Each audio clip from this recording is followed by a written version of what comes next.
Good morning. Welcome and thank you for joining us today to talk about megatrends which are taking shape in the real estate markets and that will affect investment decisions for years to come. My name is Ruggiero Lomonaco and I head the real estate funds team here at Rasmala Investment Bank. Today I'm joined by Craig Wright, Head of European Real Estate Strategy at Aberdeen Standard Investments Research Institute. Hi, Craig. Morning. And Luke Powell, who is a Director, Specialist Real Estate Distribution also at Aberdeen Standard Investments. Hi, Luke. Good morning, Ruggiero. As you know, besides direct investments, our long income fund makes indirect investments through funds and REITs managed by top international investment managers, which give us instant portfolio diversification and access to local expertise in the geographies in which we invest. Aberdeen Standard is one of the largest investment managers in the world, with just over 43 billion pounds of assets under management across a number of real estate pool funds, listed investment vehicles, and segregated mandates. They are also the largest UK real estate investment manager and a top 2-3 player in Europe. Aberdeen Standard was the first investment house to launch a dedicated UK long income strategy in 2003. And over the last 10 and 5 years, they have been the top performer in the MSCI group. Now, with several offices in the UK to manage real estate investment, as well as local offices in virtually each European capital, Aberdeen Standard is able to gain invaluable market insight in every micro location in which it invests. So another privilege of our relationship with Aberdeen Standard is that we get access to professionals like Craig and Luke, who provide us a wealth of information about the wider markets in which we are investing and the global trends at play. So recently, Craig and his team have updated their house view, which contains their long-term forecast for real estate markets, which I found so interesting that I thought it would be really useful to ask him to share his views. So hi, Craig. Hi, Ruggiero. Thank you for inviting me. No, my pleasure, my pleasure. So 2020 has been a rather tumultuous year, which has led to a huge shift in how we interact on a personal and a professional basis. We used to travel and meet in person. We used to go out for shopping and entertainment. Today, we meet via Zoom or Microsoft Teams and shop online. And this has impacted the real estate. And despite the world having become a virtual place, businesses as people still need a place to live and deliver their services. So like many other sectors, real estate has gone through a roller coaster ride, and there is a generalized sense that when this surreal period of lockdown will be over, things won't change back to where we were in 2019. So it is clear that the COVID-19 has accelerated trends which were already in place prior to the onset of the pandemic, but they were expected to take at least 10 years to materialize. So let's try to make sense of what is happening, and let's do this with some questions. So here is the first one. Now, the big question is on the future of big cities like London, Paris, New York. What are your views on the future of urbanization? Thanks, Ruggiero. Absolutely. You've hit the nail on the head when you refer to an acceleration of pre-existing trends. It feels at the moment like everything's changed, everything's turned on its head, and we're sort of facing a completely different future to the one that we'd been facing before the global pandemic struck. But in reality, we've been sort of moving in this direction already for a while. In relation to urbanisation and the future of cities, what I would say is that cities have been in the making, and urbanisation has been a strong story for centuries. Cities benefit from agglomeration economies. They benefit from the concentration of industries in one location. Obviously, you have significant infrastructure that supports those, and they're generally considered prosperous places to be. So we don't think that the future of cities will reverse overnight because of COVID-19.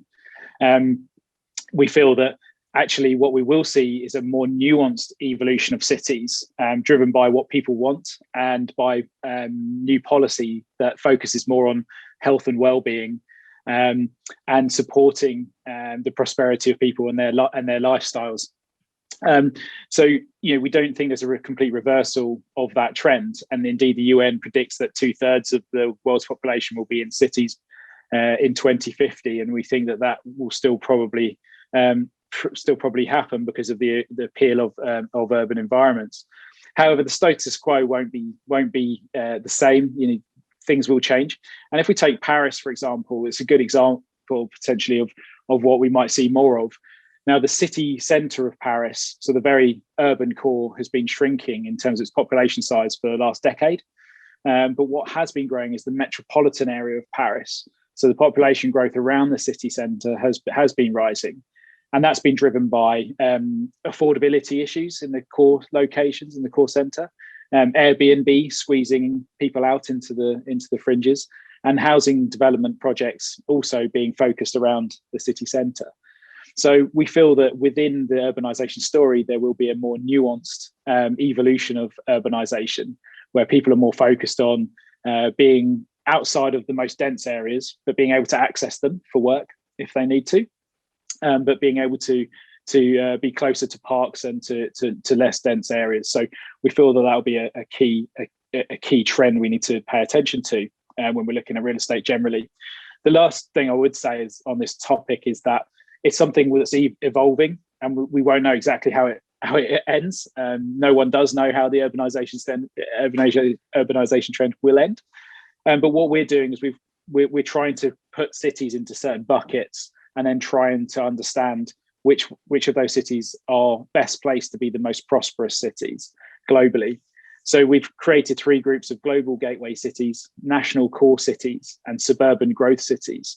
And within that, we have 3 tiers. And our top picks for sort of the most prosperous global gateway cities are currently Singapore, Sydney, and Toronto, to name a few. In terms of national core cities, our top picks are the German regional cities, Stockholm, Brisbane, and Calgary.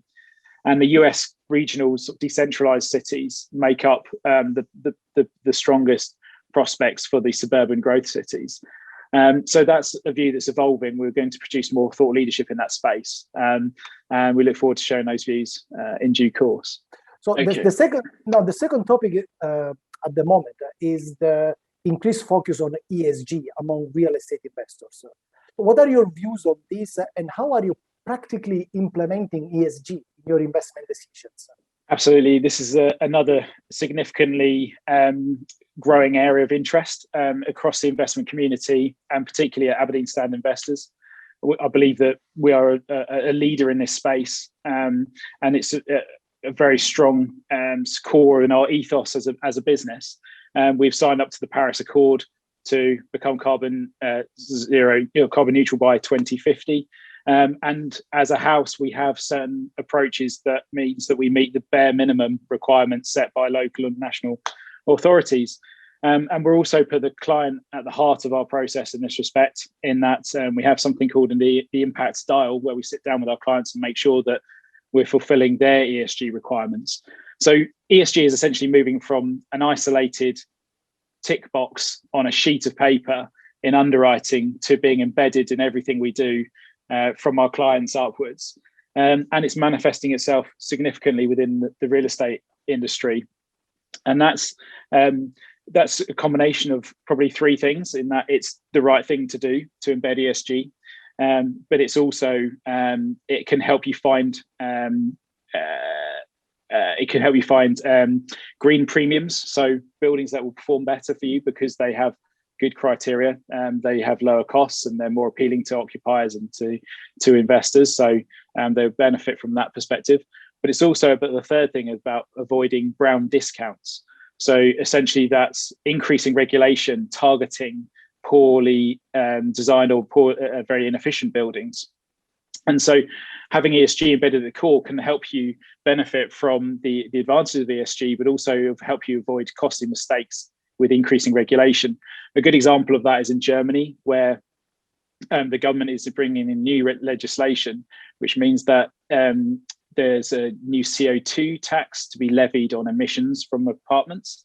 And if you are managing an inefficient and older building, then the landlord is susceptible or liable to pick up more of that tax. If you have a more efficient building, that tax is lower, and also the tenant is due to pay for that. So as that's creating a two-tier market in that sense, and broadening the relationship between older inefficient buildings and new efficient buildings. So as an investor, this is a risk and an additional cost that needs to be taken into account. And the other way we're implementing ESG is in a broader sense. Excuse me. So, for example, ESG is essentially an additional risk factor to take into account alongside other risk factors. And if we look at how offices are going to behave in the future because of the digitalization of the workplace, ESG is something really important to take into account in terms of defining what is going to be an appealing and future fit office of the future. And to do that, we've introduced a scoring system that we call FACTS. And the FACTS essentially stands for flexibility, amenity, connectivity, technology, and sustainability. And what we're doing is we're introducing a scoring system across all of those variables to be able to identify in a regimented way which buildings meet these criteria, so that they are attractive to tenants and attractive, therefore, to investors in the future. So again, it's about avoiding expensive mistakes. So obviously, I won't go through them all in significant detail, and you can see for yourselves what sort of criteria fit into the facts that we've identified. And sustainability, as you'll see, is a key component of that. I'd just like to hand over to Luke, who has obviously involved in many of the funds and knows a lot of our assets. And I think, Luke, you've got an interesting example of where the facts manifests itself.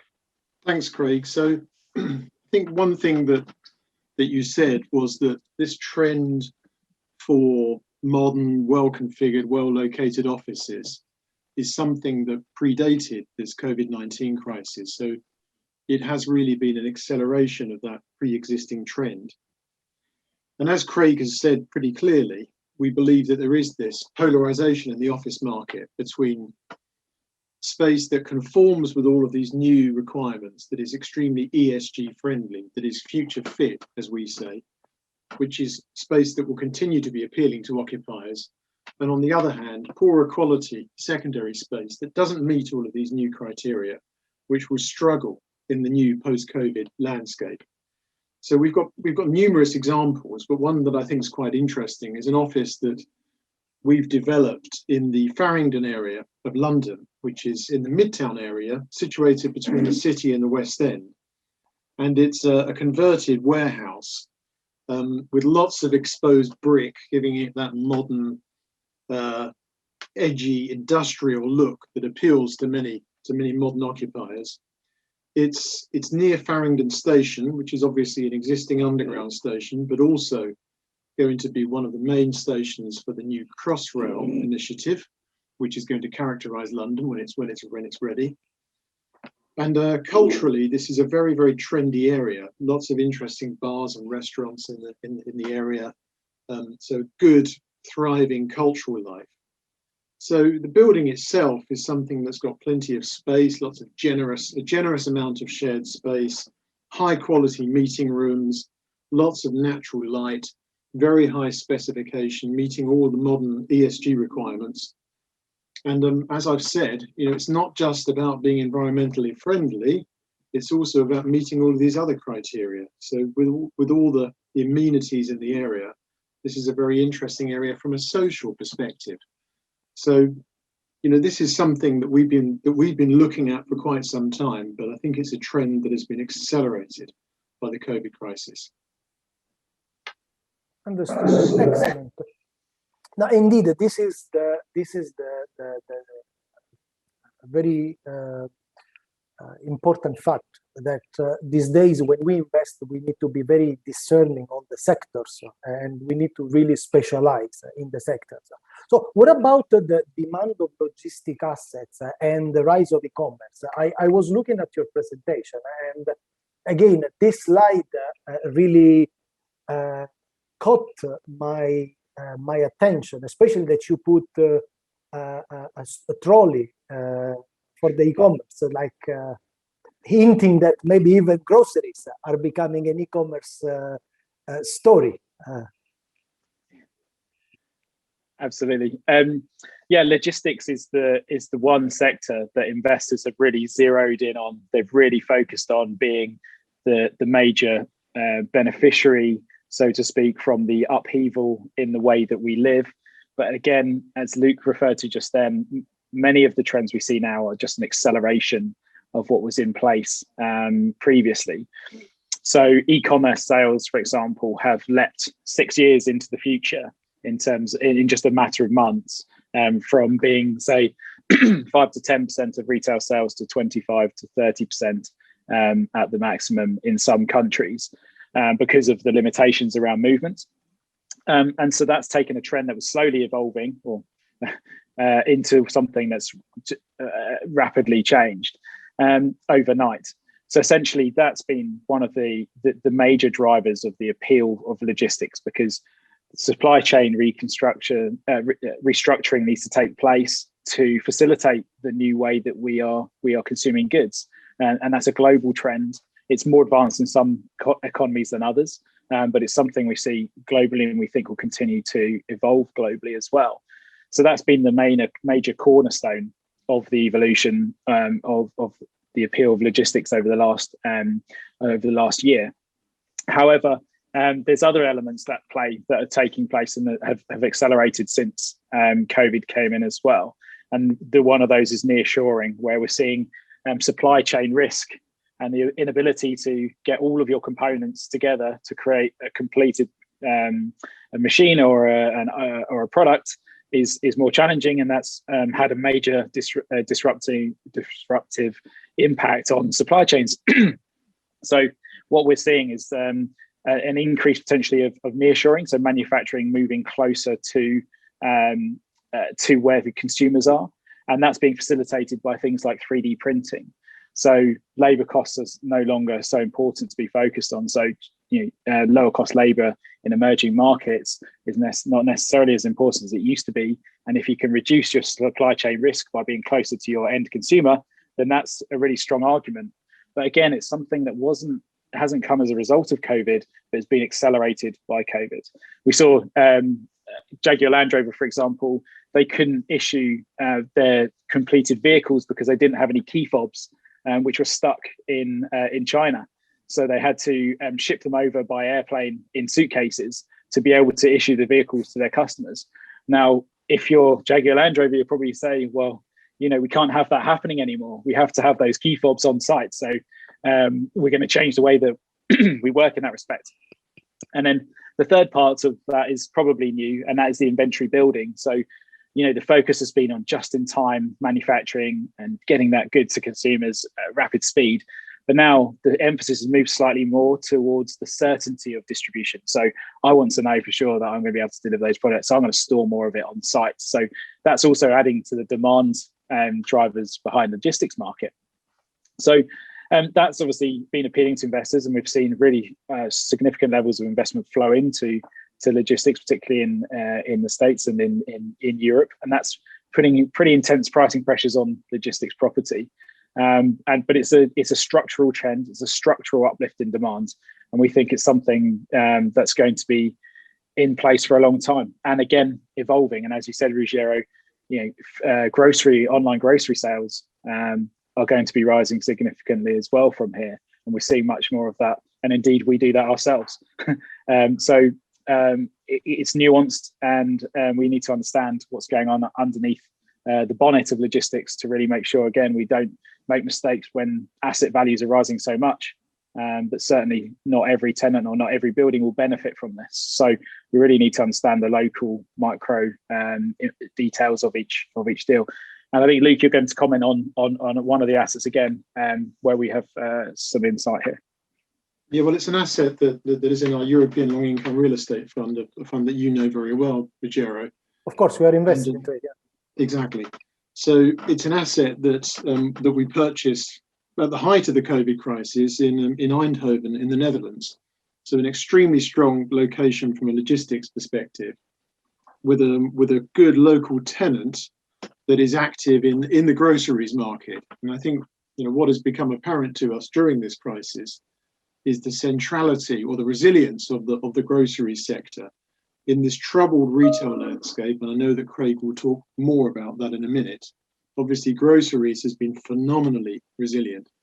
So we've got here a very, very high quality, brand new asset, a 20-year lease, which is extremely long by the standards of continental Europe, active in a sector whose resilience has been demonstrated during a very difficult period. So it's got all the elements that we like for an asset: long lease, strong tenant, good quality asset that's adaptable in a sector that's extremely resilient. So now, obviously, the flip side of logistics is the retail. So what has been good for logistics has been speculatively bad for the retail market. So, Craig and Luke, what do you think is the future of retail, and are there areas worth considering here, given that the price valuations have been declining so much? Yeah, it's a good question, Ruggiero. It's one that, as investors, we're all grappling with, the outlook for retail. Interestingly, from the pandemic, retail's probably been the sector where our house view has changed the least, because, as you say, the negative story on retail has been in place for a long time, and most established in the US and the UK, where significant oversupply has meant that as retail sales have been diverted to online platforms, revenues have gone down, and landlords and occupiers have had to focus on increasing capex to make their stores more appealing and to get footfall back, and to fight for that dollar spend. So that's been obviously significantly negative for values. And we see that trend with rising e-commerce. We see that evolving in most global regions, to be honest. So we think the impact on retail is a net negative for the sector globally. And, you know, if we go back 10 years, retail property used to be 50% of pension funds and institutional portfolios. And now in the future, we expect it to be less than 10%, I guess. The target at the moment is for most funds to be net sellers of retail and to really reduce that allocation, because the prospects are not what they used to be. Income risk is rising. So, you know, the security of cash flows from discretionary spend, retail in particular, is not what it used to be. So the value of those cash flows is falling substantially. So while our view is wholesale essentially negative towards the sector, there are nuances we need to understand, and some countries are different to others, and some types of retail will be more vulnerable in some locations than others. So, for example, in Germany, retail warehousing has been much more resilient than it has been in the likes of the UK or the US, for example, and that's because of local dynamics and shopping behaviours. But it's also, it relates to rental levels being less vulnerable, because they didn't get so high, and so didn't become so over rented. So, you know, some areas are more resilient than others. Shopping centres in Portugal, for example, it's much more sort of culturally normal to go to a shopping centre where it's air conditioned, and it's more of a part of the lifestyle and habitual practices, rather than all about retail spending. So some parts of the market are much more resilient than others. But we'd also say that any non-discretionary spending, so that's things like food shopping or convenience retail, is much more insulated. And that manifests itself in things like supermarkets, which can have much stronger and more robust risk-reward characteristics. Typically, you can find interesting investments in this space with long-term income indexed to inflation. So that can be very appealing to certain pools of capital. So that sets itself clearly aside from shopping centres and retail warehousing. So supermarkets is a completely different animal. And if you look at the latest sort of index data in the UK, retail values are falling, month on month, but supermarket values have actually been creeping upwards as investors have really identified the difference between the types of retail. So we think there will be opportunities in that space going forward. But certainly there's a strong need to be very forensic when looking at retail these days. Understood. Now, let's jump to another sector. Let's talk about residential. Residential or multifamily, as it is called in the US, is probably the largest sector in that part of the world. In Europe, in the UK, it's an emerging sector. So what are your views on the residential sector, European residential sector, and in particular this emerging build to rent fashion, if you want, or strategy? Yeah, absolutely, Ruggiero. I'll reiterate what you just said in terms of the convergence between Europe and the US in that model. Last year, about 35% of all total real estate investment was in apartments in the US, as they would call it, or multifamily apartments. And it was 25% in Europe, but we see those numbers converging. We see Europe moving towards the US model. And it's growing significantly on the European continent. The major appeal from residential, and investors are starting to understand this and starting to see the data that supports this trend, is that rented residential and build to rent can create very consistent long-term cash flows, which are significantly diversified against cash flows from commercial real estate. So if you've got a big commercial real estate portfolio, residential can add those long-term consistent cash flows to your portfolio, but also with significant diversification as well, because residential is driven by demographic factors and not so much by and structural change as opposed to economic cycles. So that's a major appeal. And as when discussing with Luke, we will say that residential is moving away from being an option to being a necessity for investors. And whether that be within a balanced portfolio, it needs to be considered as part of that, or if it's as a standalone strategy, it needs to be part of your field of view. So it's now commonplace to be seen across institutional portfolios. So yes, in Europe, Germany, Austria, Sweden, these are the countries where rented residential has probably been more established for a long time now, but the rest of Europe is catching up rapidly. And every market that we look at opportunities in build to rent space, it's very competitive in terms of global capital and local investors. And we see it growing and emerging, and we see the opportunities rising across different countries. It's driven by clearly an affordability constraint on the for sale part of the housing market. It's very hard for young people to get onto the property ladder because values have risen so much, largely because of zero interest rates and low cost mortgages. It's pushed property values up, so it's difficult. So affordability constraints are pushing people into the rental model, but it's also a lifestyle choice. And perhaps not one for me and Luke, but for a lot of people, the rental model where you can be flexible, you can move between cities, and you can have a bespoke, high quality service within your residential property with a concierge, with Amazon drop boxes, and with those kind of features. It's very appealing to many cohorts of the population. And we see older generations also starting to opt for this way of living, as opposed to tying up all your capital in bricks and mortar. So there's lots of elements driving the residential market. But it's a bit like logistics. It's all about beds and sheds at the moment, because investors are really identifying this as an opportunity. The build to rent aspect rather than the PRS aspect is interesting as well. And I think one of the major appeals of build to rent is the fact that you're dealing with new properties that will meet the strongest ESG criteria, will have the design features that people want today. So if we think about home working and we think about, apartments and maybe older apartments that maybe don't have enough space to have a flexible or an area to do your home office, I mean, they're going to be challenged relative to the new product we see coming through, which might have flexible offices built into the lobby area and those kind of amenities.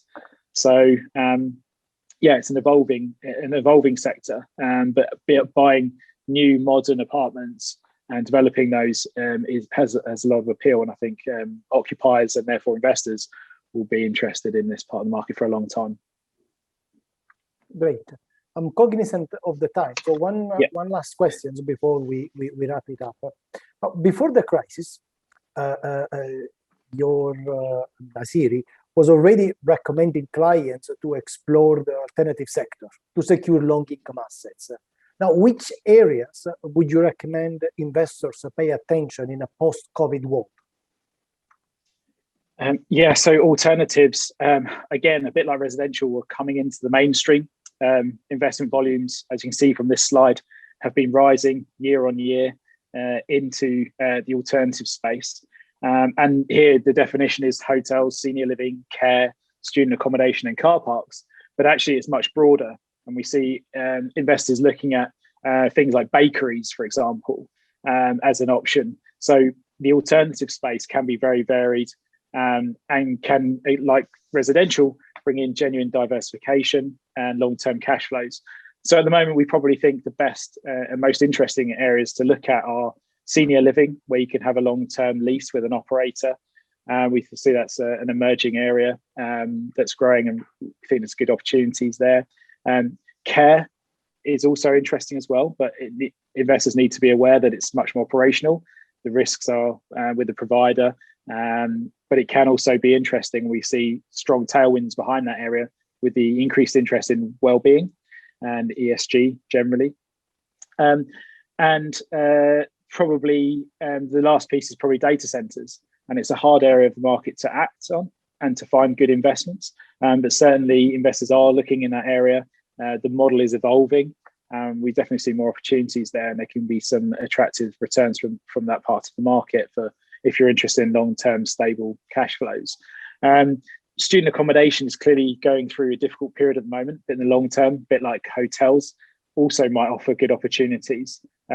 Once we get through the hardest part of the pandemic, we see the vaccination rollout, and we can start to return to normality.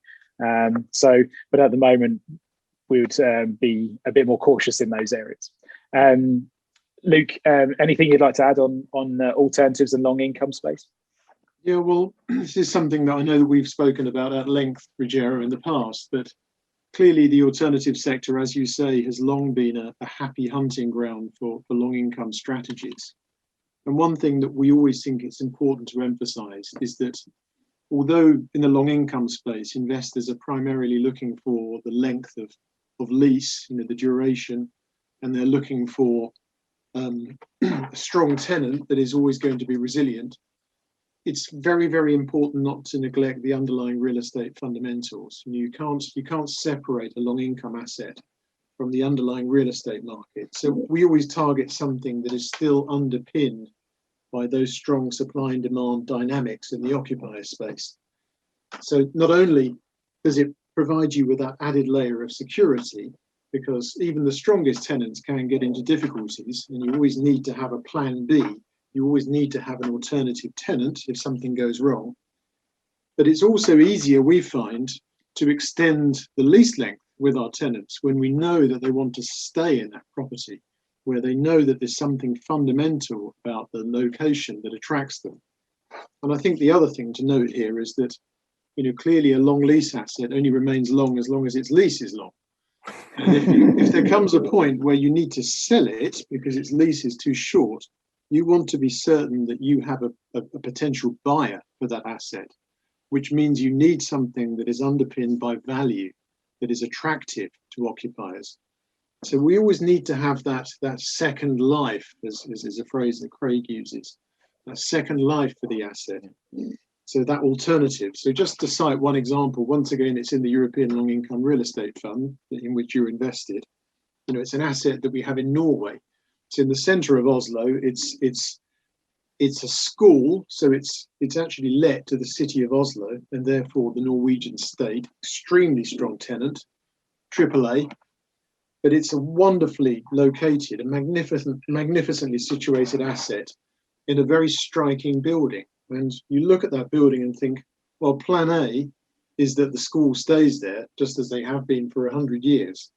But if they ever were to think about leaving, you've got something there that could very easily be converted into an apartment block or an office or even a hotel. So there is fundamentally value in that building and in that site. And that is something that should never, ever be overlooked when looking at long income assets.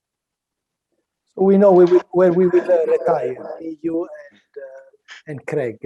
Overlooking a fjord in with a wonderful view over the fjord. Yeah. And you're right, it's very, very beautiful. Okay. Thank you very much. Thank you. Thanks. Thanks, Ruggiero.